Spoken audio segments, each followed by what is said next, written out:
Boa tarde, bem-vindos ao Seleção Sport TV, começando agora com o Conrado Santana, o Eric Faria, o Rodrigo Coutinho. Vocês são muito bem-vindos a participarem, cornetarem, elogiarem, falarem o que bem entenderem. Pode até vaiar na hashtag Seleção Sport TV. Tudo bom, Conrado? Você aceitaria uma vaia na hashtag Seleção Sport TV hoje ou ficaria ofendido com uma vaia? Jamais. Bem-vindo ao Seleção. Ia ficar honrado que tem gente assistindo o nosso programa. Boa, garoto. Boa tarde, Não importa, Ezequiel, né? Só Eric, se vai Coutinho. quem importa, né? É isso, tem isso. E é divergência de opiniões também. Estou com você falou, né, antes do intervalo.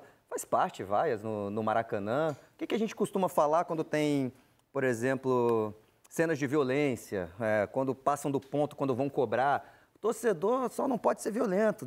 Paga o ingresso, ele pode tudo, vaiar, elogiar. Então, quem estava lá, que não foram todos, né, Eric, a gente conversou aqui antes, quis vaiar, o problema é deles. Quando também, às vezes, eles batem palma, elogiam um cara que eu acho que não jogou tão bem, eu não venho aqui debater, pô, tá elogiando um cara aí que nem joga tão bem, então quis vaiar o Pedro. Problema do torcedor, não teve violência, não teve crime nenhum, eu não ligo para isso, não. Eric Faria, boa tarde, bem-vindo ao Seleção. Boa tarde, Ezequiel, Coutinho, Conrado, bom estar com vocês, boa tarde para todo mundo, eu também acho, assim. E ontem foi um momento muito, assim, pontual, assim, o Pedro tinha acabado de perder o pênalti, já tinha perdido algumas boas chances de fazer gols, né? E aí foi substituído e quem estava na beira do campo é só o Gabigol para entrar. Então, eu acho que teve essa coisa pontual do pênalti perdido para ele receber essa vaia. Eu acho que não muda nada, o Pedro deu entrevista rindo depois do jogo, né? Então, eu acho que, assim, se for criar alguma crise, vai precisar de coisa maior do que essa vaia de ontem, ou essa mini vaia, ou esse alarido, ou essa reclamação. Não sei. Acho que nem vaia foi muito, não. Vamos só mostrar, né? Porque quem está em casa não é obrigado a saber o que aconteceu ontem no Maracanã, Flamengo e Boa Vista.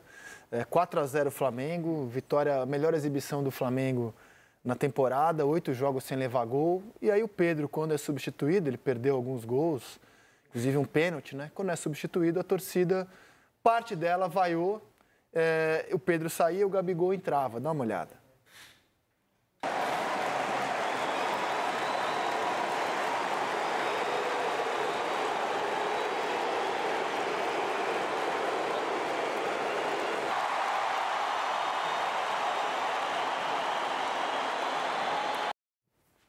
É isso, repito, para quem ligou a televisão agora, uma frase clássica do Nelson Rodrigues. No Maracanã, vaia-se até minuto de silêncio e mulher nua. Acho que nada mais atual, mas a gente continua se impactando com as vaias. Cara, torcedor de futebol é assim. Mas, Rodrigo Coutinho... Só lembrando também que o Eric falou, né, importante, o pênalti tinha acabado de ser perdido. E ele tinha perdido um outro pênalti no jogo anterior, né? Foi contra Volta Redonda. Volta Redonda. Aí bateu de novo. Aí bateu de novo e fez. E ele tem esse estilo de bater, que a gente até pode debater mais sobre isso, que é de chegar, o Gabigol também bate um jeito parecido, né? Chega, dá quase um pulinho, quer esperar o goleiro para depois bater devagar. E quando esse cara perde esse pênalti, fica parecendo displicência, fica parecendo que o cara bateu de qualquer jeito, mas não é o estilo dele de bater. A gente pode, acho que até debater esse estilo de penalidade, o Neymar também tem isso. Na minha opinião, acho que esses caras têm que mudar de um para outro. Bater um assim, depois vir correndo e bater outro, para o goleiro não ficar esperando. Porque tem muita gente batendo assim, né? O famoso pulinho, Jorginho, que é brasileiro, joga na Itália, Bruno Fernandes, lá no Manchester United, tem vários. O Neymar bate devagarzinho, quando perde fica ridículo, né? Ele rola, o goleiro vai, segura. Mas os goleiros também estão estudando esses caras, então acho que eles têm que dar uma... variada. Obrigado, Coutinho. Dar uma variada para o goleiro não ficar esperando. Antes de dar as boas-vindas ao Coutinho, o Flamengo perdeu 3 dos últimos 4 pênaltis. Vamos mostrar isso para vocês. O Gabigol perdeu contra o Vasco. Foi essa cobrança. Chutou um pouco a grama, parece ali, né? De novo, ele quer tirar, o goleiro não caiu na dele. Se o goleiro pula para o outro lado, entra leve do outro lado. O Pedro perdeu contra o Volta Redonda. Isso aí repetiu, né? O goleiro adiantou e aí mandou voltar. O Pedro perdeu contra o Boa Vista ontem. Você vê que as 3 cobranças perdidas, o goleiro encaixa. Ele não precisa nem espalmar. Por isso que eu tô falando. Ele não faz nem muita força, né? É porque é esse estilo. Acertou o canto. Esse estilo só sai gol se for goleiro para um lado, bola para o outro, que é o que eles tentam. Só que o goleiro já sabe que ele vai bater assim. Essa que é a minha questão. Eu acho que se eu tivesse ali trabalhando de alguma forma com esse jogador, eu já falava, vem uma, do nada, vem correndo e bate no canto. Sabe quem varia isso bem? Boa tarde, primeiro. Eric Conrado, o Rafael Veiga. Rafael Veiga, se a gente pega ali até 2021, mais ou menos, ele batia muitos pênaltis assim, que nada mais é do que você esperar o goleiro induzir um canto que ele vai cair. O cara vem bem devagar para a bola, tem que ter autoconfiança, tem que ter muita técnica, porque muitas vezes ele bate na bola sem olhar para a bola. E quando o goleiro faz a mínima menção, ele só rola do outro lado. É por isso que, em momentos como o do Flamengo, por exemplo, o Gabriel está precisando da resposta. O Pedro não teve uma temporada do ano passado assim tão regular. São jogadores que precisam retomar um nível que já tiveram anteriormente. Eles vão ser um pouco mais ansiosos para executar esse tipo de batida, que você precisa estar tranquilo, precisa estar confiante, para esperar o goleiro tomar a decisão. O goleiro não tem a obrigação de defender o pênalti. Ele está ali, se ele defender, maravilhoso. Se ele não defender, ninguém é culpado por isso. Então ele vai esperar até o último momento. Se ele pegar um pênalti do Gabigol, do Pedro, maravilhoso. Se ele não pegar, beleza, é mais um que os caras fizeram. Então, acho que é muito por aí. E assim, quem frequenta estádio mesmo, sabe que essa vaia do Pedro não é uma vaia. Né? É bom até a gente ter rodado com som ambiente. Então, né? Acho que foi muito que porque você falou, nem pra ouvir direito. É uma parte que começa a vaiar e a gente sabe muito bem que isso mexe com o imaginário do torcedor, com o sentimento do torcedor. O Gabriel, queiram ou não, é o ídolo dessa geração de torcedores do Flamengo. A gente pode debater N coisas sobre o Gabriel, mas se você conversa com qualquer rubro-negro até 15 anos de idade, o maior ídolo que ele viu com a camisa do clube é o Gabriel Barbosa. Acho que 15 não, bota mais. Até mais, né? Chutei um pouco para baixo para já foi vaiado tentar também. cortar a era Adriano. Vaiado também. Tentar cortar a era Adriano, que foi 2009. Então, é natural que o jogador que seja titular no lugar dele, se ele errar o mínimo que for, ele vai ser cobrado mesmo. Isso acontece. Vamos ver de novo? Acho legal ver de novo, porque as vaias se misturam com aplausos. Cara, é som de estádio. Som de estádio de futebol. E eu garanto que se o Pedro faz o pênalti, não tinha nem a mistura. Você roda de novo.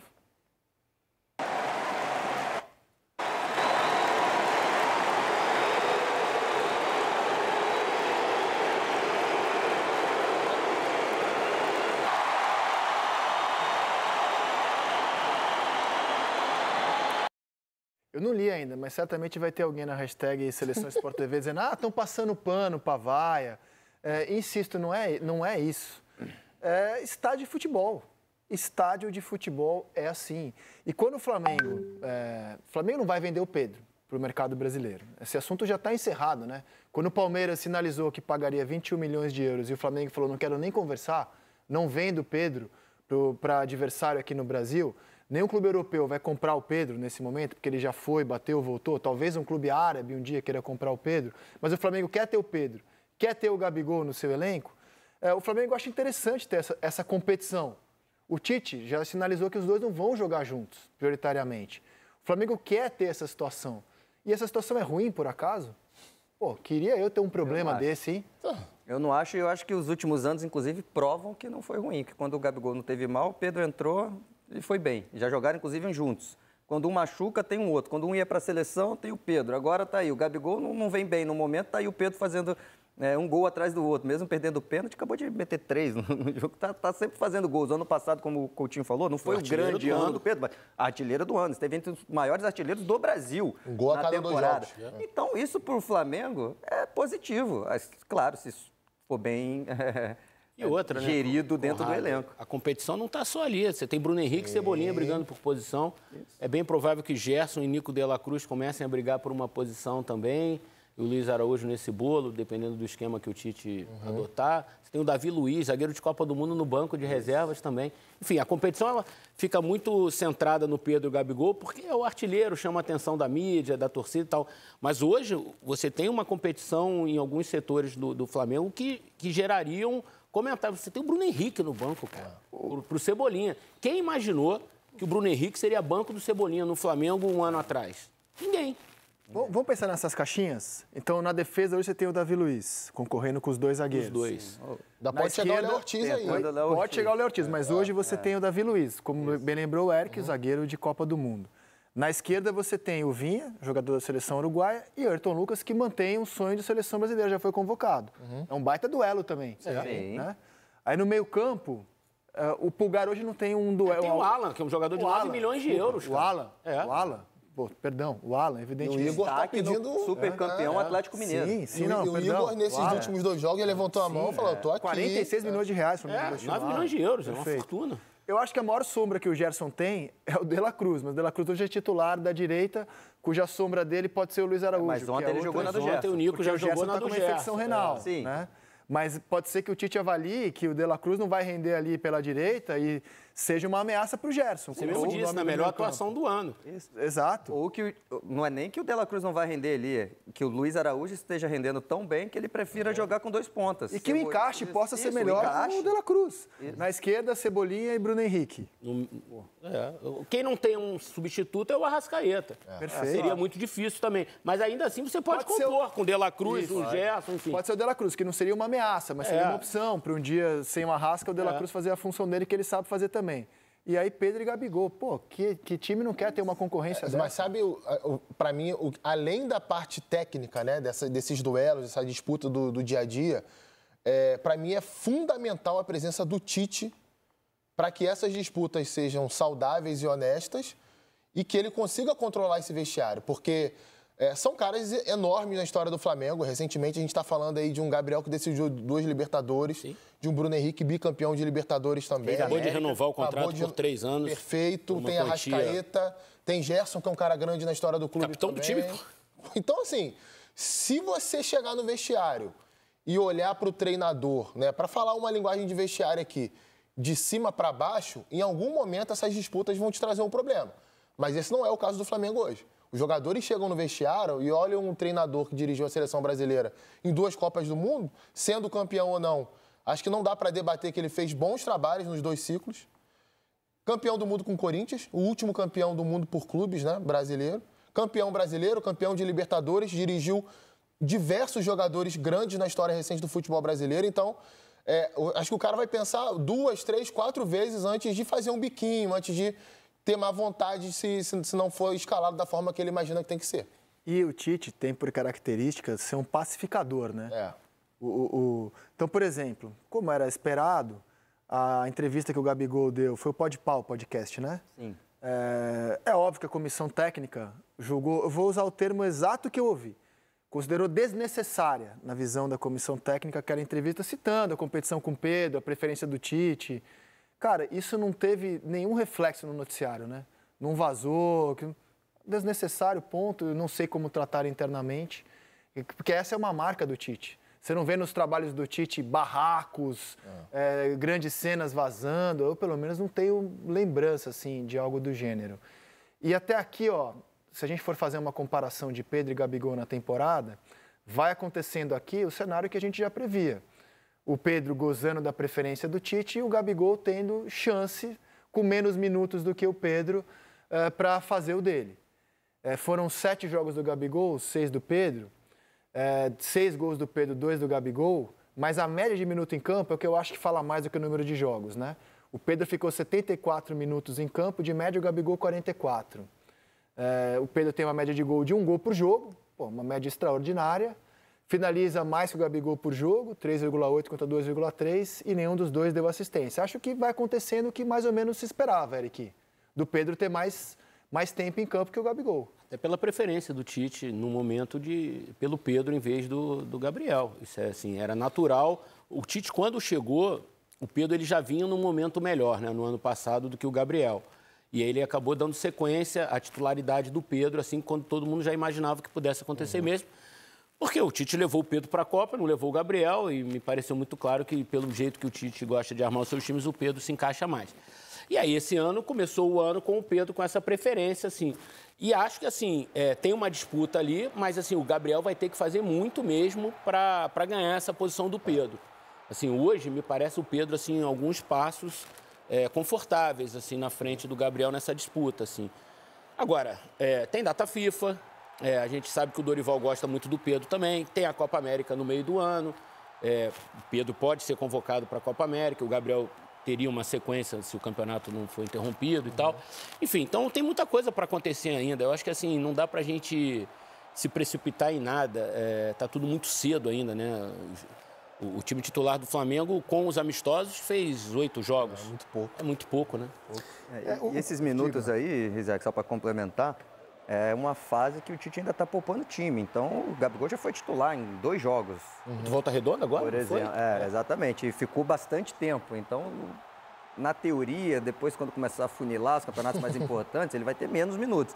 Então, é muito cedo para tudo. Concordo muito com o Eric. Inclusive, para a gente saber, Coutinho, se o pessoal está aceitando o banco ou não. Está bem no comecinho. Quando chegar a Libertadores, claro. um Campeonato Brasileiro, quando ficar na cara que, ó, banco você é reserva. E esse aqui é titular. E aí que a gente vai ver. Mas, de novo, eu acho que os anos aí estão mostrando que é bom pro Flamengo.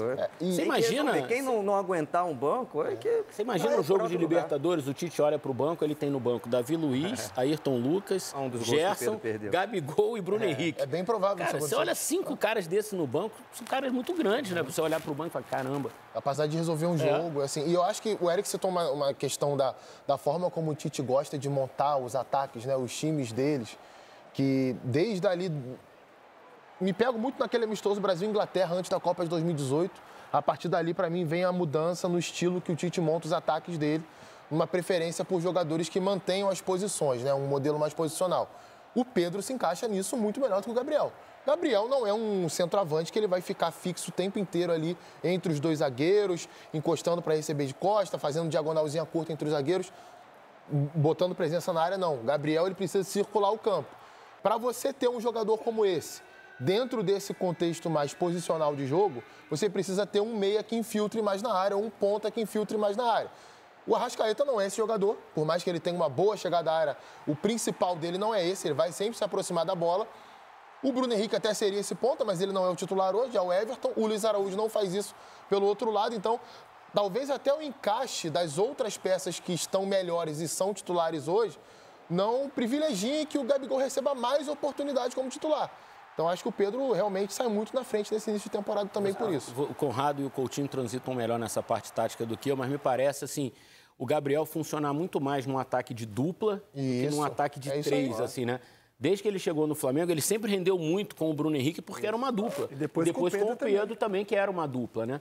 Então, ele nunca foi esse cara de jogar com... E o Pedro já é o contrário, né? O Pedro consegue transitar bem nesse ataque com 2 pontos. No Santos, em outro momento da carreira dele, ele jogou aberto pela direita, Ricardo Oliveira e Marquinhos Gabriel. Ele era bem mais jovenzinho. 17 anos. Outro momento da carreira dele. O Conrado levantou uma bandeira a alguns programas aqui no Seleção que a gente estava junto, e eu tô junto com ele nessa. O Gabriel, ele faz parte de um tipo de atacante brasileiro que a gente tinha muito aqui nos anos 90 e início dos anos 2000. Quase todos os times jogavam com dupla de ataque. Sim. E é o atacante de mobilidade. O cara não é ponta e não é centroavante. Ele precisa circular o ataque o tempo inteiro, criar as movimentações, as combinações com o seu parceiro de ataque. É nesse contexto que o Gabriel cresce e jogou os melhores jogos dele na carreira. Agora, pegando a sua frase, eu concordo com você, é cedo para saber se vão aceitar banco. A gente está em fevereiro ainda, né? É cedo para tudo. Claro. É cedo para saber quem é o titular. Claro. Cedo para tudo. Mas digamos, assim, o Gabigol não aceita o banco. Vai fazer o quê? Vai dar entrevista que não aceita o banco. Porque o máximo que ele pode fazer é assinar um pré-contrato no meio do ano, que vai sair no ano que vem. Porque o Flamengo não vai liberar o Gabigol. É o que eu quis dizer, por exemplo, jogar o Pedro no Brasil teve uma época que chegou a fazer um biquinho, reclamar, dar uma entrevista aqui, falar um negócio. Mas é isso aí, amigo. Tem que aceitar, vai treinar, porque é o profissionalismo que exige hoje, e o Flamengo acho que está nessa, concordo com o Coutinho, o Tite, a comissão dele está ali, eu acho que reforça isso, essa questão do futebol, o que precisa ser feito hoje. E é isso, se não aceitar, vai ter que E o cara tem que estar pronto para entrar quando a oportunidade pintar. Por exemplo, o Pedro foi isso. Quando o Dorival assume o Flamengo, era Bruno Henrique e Gabriel o ataque. Quando o Dorival assume, aí no segundo jogo do Dorival, o Bruno Henrique tem a infelicidade da lesão séria. O Dorival olha pro banco, quem é o melhor cara que eu tenho no banco aqui? O Cebolinha não estava muito bem e tal. Pedro. Casou, deu certo, os dois. O Pedro foi a Copa do Mundo. Numa época em que o Pedro não estava muito feliz no Flamengo. É isso. E eu acho que é bom falar disso, tem que entrar bem. Porque o Bruno Henrique, o Gabigol está no banco porque ele não está jogando bem. Verdade. Desde o ano passado. Ontem ele entrou de novo. Não jogou bem ontem de novo. Perdeu o gol, no jogo estava fácil. Ontem estava mole. Ontem o Boa Vista, claro que o Flamengo tem grande mérito nisso, em tornar esse jogo fácil. Ele entrou, estava molezinha para fazer uns golzinhos. Teve uma bola do Arrascaeta no segundo pau que ele pega mal, né? A bola quica, sobe o goleiro, tira. Enfim, ele não está jogando para ganhar essa vaga do Pedro. Enfim, e o Pedro conquistou isso em campo. Mas é bom ter o cara ali, a gente não sabe, tem lesão também, suspensão, enfim, a gente sabe do potencial do Gabigol. Se o Pedro vacilar, ele vai morder ele. E ele tem entrado, ele pode não estar jogando bem tecnicamente, mas tem entrado querendo, tá mordendo, tá chegando lá na frente, vem buscar a bola. Fisicamente me parece recuperado em relação ao ano passado, né? Então, eu acho que só o Flamengo tem a ganhar com isso. E há um consenso de que foi o melhor jogo do Flamengo na temporada? Sim. É porque assim, Rezé, que a gente vai falar assim, mas é o Boa Vista. Ok, o Boa Vista é um time, assim como a maioria dos times de menor investimento do Rio de Janeiro, com todo respeito, não tem condição de competir com o Flamengo. Mas o Flamengo pegou o Audax, que talvez seja um time mais frágil do que o Boa Vista, certamente é, porque é o lanterna do campeonato. O Bangu é um time mais frágil que o Boa Vista. E o time não conseguiu fazer do jeito que fez ontem. É claro que tem uma questão de atmosfera do Maracanã, né? A torcida apoiando, o estádio que os jogadores gostam de atuar, isso também ajuda. Mas dou um exemplo aqui, pressão pós-perda. Isso aí que a gente está vendo agora. A bola retomada pelo Igor Jesus, o passe para o Luiz Araújo finalizar. Quantas bolas o Flamengo roubou assim durante o jogo? Muitas bolas. O Boa Vista quase não jogou. O Boa Vista, em períodos do jogo, passava 20, 25 sem conseguir passar do meio campo.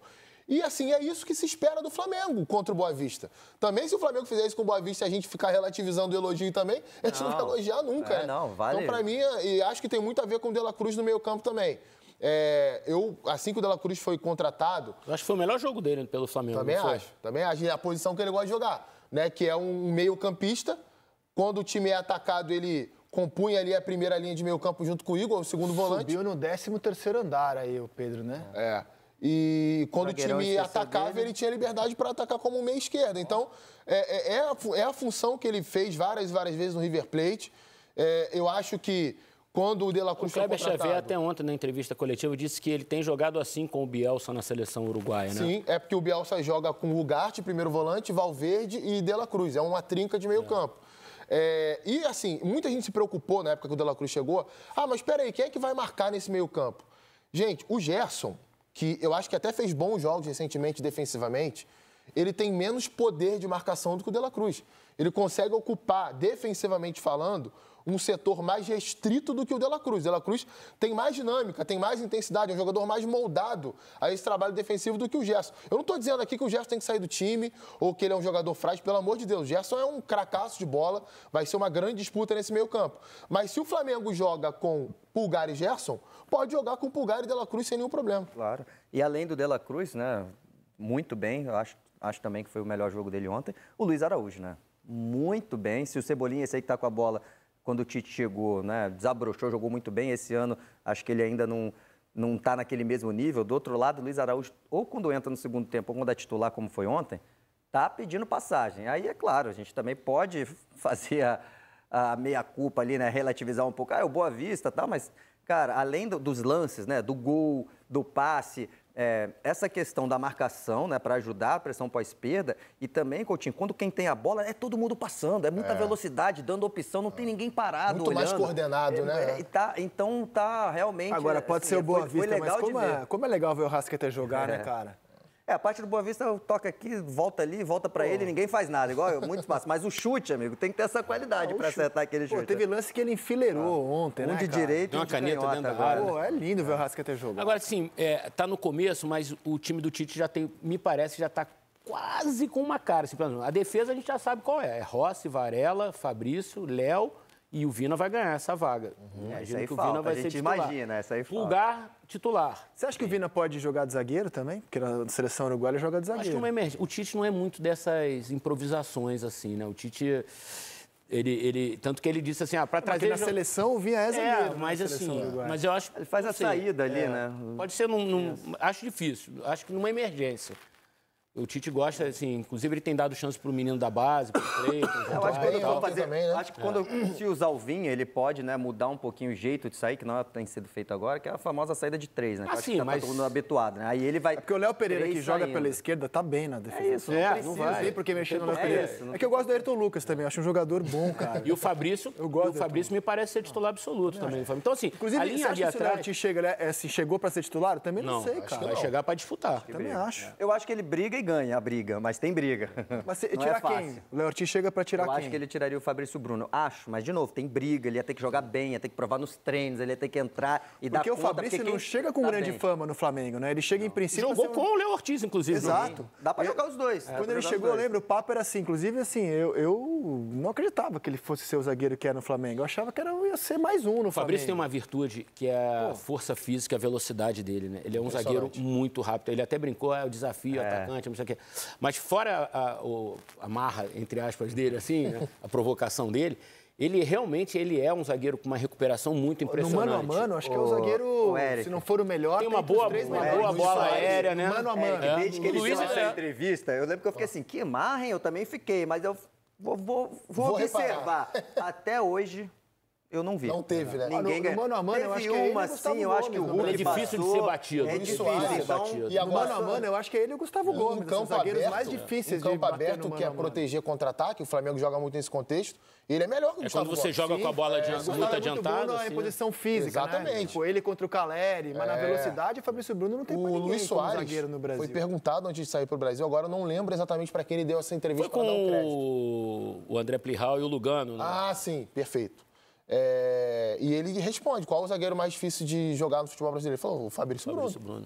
Cara, a gente tá falando do Luiz Baita do Soares. elogio. Luiz Soares, né? Baita Pra do mim é o maior 9 do futebol depois do Ronaldo. Depois do Ronaldo Baita parou, do é o melhor elogio. 9 do futebol. Ele tem muito... Então, assim, eu acho que assim, o Tite, ele parece estar moldando já um time, assim, né? O Cebolinha hoje está na frente do Bruno Henrique. Não sei se vai ficar muito tempo, mas está na frente. O Pedro está na frente do Gabriel. O Arrascaeta é um titular incontestável. O Pulgar eu é um acho que a titular. dúvida- É ali naquela coisinha pela direita ali, né? A dúvida é se ele vai voltar com o Luiz Araújo jogar com 2 pontas ou se ele vai tentar jogar com todos os meias bons que ele tem, no caso Gerson, De La Cruz e Arrascaeta, e botar alguém para fazer essa função. E aí muda a forma do time jogar, que aí ele tem que dar mais liberdade para esses caras. Mas, o De La Cruz fica grudadinho lá na direita. Não adianta. Pelo amor de Deus. Ou o Gerson. Então é uma forma diferente que eu acho que o próprio Tite não está tão acostumado. Ele ontem falou sobre isso, Não é né? o que ele mais gosta. Eu acho que ele seria melhor, assim, brincadeira, né? Óbvio. Se não vem o De La Cruz, ele ia estar mais tranquilo. Beleza, vou jogar com o Luiz Araújo, o Cebolinha, o Gerson, o Arrascaeta, tranquilo. Agora, quando ele tem mais um, ele está tentando. Isso a gente não pode falar. Ele já tentou colocar os caras, mas eu acho que o Luiz Araújo gradativamente está ganhando essa vaga e eu acho que pro gosto do Tite fica melhor assim. A gente tem que ver o que ele vai fazer no meio campo. Ó, o Tite na seleção nunca morreu de amores pelo Gerson, né? O Gerson teve muito pouca oportunidade. No Flamengo, ele deu muito moral pro Gerson. Isso aí depende do ponto de vista, Rezec. Não, é um fato. O Gerson com o Um Tite fato no jogou sentido- pouco. Não, ele foi convocado várias vezes. E depois do Tite, será que ele vai ser convocado mais nos alguma melhores, vez na vida? Nos melhores momentos do Gerson. Tinham outros, né? Mas no melhor momento do Gerson, na minha opinião, que foi ali depois do Campeonato Brasileiro de 2020, que ele foi, para mim, o melhor do campeonato, embora o Gabigol tenha ganhado o prêmio, ele não foi convocado, coincidentemente, porque ele não atendeu a um chamado do pré-olímpico. O Tite disse que isso não teve influência, eu não acredito. Me permito desconfiar, porque acho que a CBF leva essas coisas muito a sério. O jogador que não vai para pré-olímpico, que não vai aqui, demora para voltar. E, coincidentemente, o Gerson demorou a voltar quando ele estava no melhor momento. Mas, enfim, isso passou. No Flamengo, o Tite deu muito moral para o Gerson. É desde o que capitão chegou. do time. Exato, deu muito moral. Então, acho natural que quando chega o De La Cruz, ele tente arrumar um jeito de encaixar o De La Cruz, mantendo o jogador para quem ele deu tanto moral, que era o Gerson. Ontem ele não tinha o Gerson, né? O Gerson pode até passar por uma cirurgia, né? O problema não parece tão Uma infecção simples renal assim, não é né? tão simples. E ele testou o De La Cruz ali. O mapa de calor do De La Cruz mostra como ele jogou ontem, inclusive. Vai ser uma disputa boa, cara. Porque eu acho que ele acertou. Vou tentar jogar com o Gerson, vou encaixar o De La Cruz na direita, vou ver se dá. Até aqui, a gente não viu o melhor do De La Cruz. Ontem, nessa posição, como vocês falaram, o De La Cruz jogou melhor. O próprio Flamengo ainda não tinha jogado A gente tem o que melhor, ver, o melhor jogo. Então, acho que tá só no começo de temporada, né? A gente Tem tem, que ver um lembrar time disso que também. vá... esse time enfrentando um adversário que vai dividir com ele o protagonismo do jogo. Porque ontem a bola ficou 80%, 70% do tempo com o Flamengo. Então, por exemplo, domingo contra o Na Fluminense... verdade, o mapa de calor do De La Cruz é o campo inteiro, né? São os toques na bola, São né? os toques na bola Toques na dele, bola. isso aí. Toda vez que ele tocou na bola, ou seja, em É tudo um quanto todo lugar. campista. Em qualquer lugar. O cara Isso é inacreditável, né? E aí, assim, domingo contra o Fluminense, a gente não sabe que Fluminense vai ser por conta da final da Supercopa, da Recopa e tal. Mas é um time certamente muito melhor do que todos, do que Sim. né? E aí, assim, a gente precisa ver esse esquema contra um adversário que vai dividir a posse de bola, que vai atacar o Flamengo, que vai agredir o Flamengo, fazer o Flamengo que vai fazer, mais atrás, vai ter vezes, o Flamengo em momentos, deixar o Flamengo em maus lençóis em alguns momentos do jogo, enfim. Isso só o tempo vai dar pra gente ver. É por isso que a gente fala que está tudo muito no começo, né? Sim.